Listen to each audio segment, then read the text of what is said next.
एक रहस्यमयी जंगल में जानवर आपस में सौहार्दपूर्वक रहते थे, जब तक कि दुष्ट रानी अंतरा वहां नहीं आई।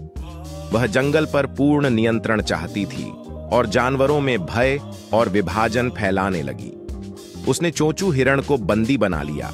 उसे जंगल के सबसे बहादुर जानवरों को अपने अड्डे तक लाने के लिए चारे के रूप में उपयोग किया। लंबू हिरण, एक जिराफ, एक खरगोश और मोंटू बंदर ने चोंचू को बचाने के लिए खतरनाक यात्रा पर निकल पड़े। रास्ते में उन्होंने खतरनाक जाल और भयावह प्राणियों का सामना किया, जो सभी रानी अंतरा के अधीन थे।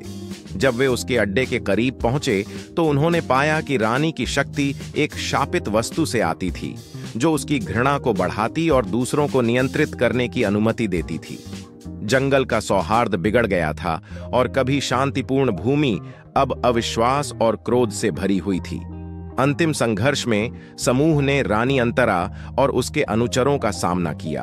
उन्होंने समझा कि केवल एकजुट होकर और अपने ही भय और घृणा को पार करके वे उसे हरा सकते हैं। संयुक्त प्रयास से उन्होंने शापित वस्तु को नष्ट कर दिया, जिससे अंतरा की शक्ति कमजोर हो गई।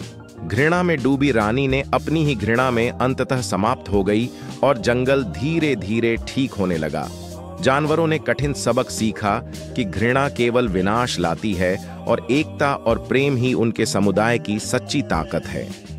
जंगल की आत्मा पुनः स्थापित हो गई और जानवरों ने वचन लिया कि वे फिर कभी घृणा को उन्हें विभाजित नहीं करने देंगे। यह कहानी घृणा की विनाशकारी शक्ति और विपत्तियों पर काबू पाने में एकता और प्रेम के महत्व को उजागर करती है।